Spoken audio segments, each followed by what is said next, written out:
next আমরা দেখব question number 3 the image of A candle okay flame formed by a lens is obtained on a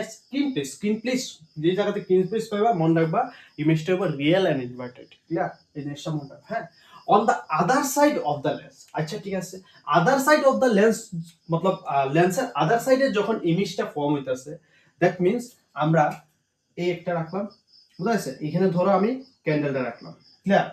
আর আমার এখানে আমার একটা তোমার ধরো এরকম একটা স্ক্রিন আছে বুঝা গেছে স্ক্রিন আছে আমার কইছে other side of the lens তখনই হইব যখন এটার মধ্যে থাকবো কোন লেন্স কনভেক্স লেন্স বুঝা গেছে তখন ইমেজটা এরকম ক্রিয়েট হবে ক্লিয়ার আচ্ছা please other side of the lens according to Cartesian sign convention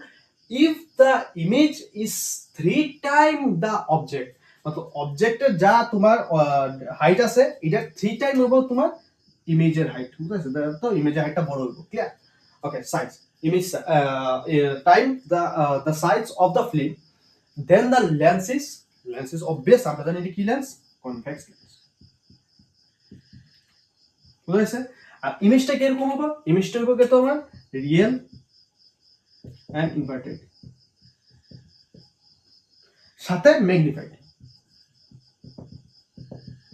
clear আশা করি বুঝতে পারছো ওকে যে কোয়েশ্চনগুলো আমি করাইতেছি এই কোয়েশ্চনগুলো তোমার প্রিভিয়াস ইয়ার আইছে সো সবাই ভালো মতো এই কোয়েশ্চনগুলো দেখবা ঠিক আছে এই কোয়েশ্চনগুলোর থেকে আবার তোমার রিপিট করবার খুব বেশি চান্স আছে বুঝা গেছে প্রিভিয়াস অনেকটা ইয়ারেই এই কোয়েশ্চনগুলো আইছে বুঝা গেছে সো সবাই একটু ভালো মতো নোটটি করে রাখবা আর লগে রিভাইজ করবা কনসেপ্ট বুঝার ট্রাই করবা যদি কনসেপ্টে কোনো গন্ডগোল থাকে তোমরা যদি মনে করো বুঝতে অসুবিধা হইতেছে তোমরা কমেন্ট বক্সে কমেন্ট করো আমি তোমরা লাগে আলাদাভাবে নতুন ভাবে কনসেপ্ট মানে বুঝা গেছে মতলব কনসেপ্ট বানাই দেবো বলতে এটা মানে তোমরা নতুন ভাবে বুঝাইবার আর ট্রাই করবো ক্লিয়ার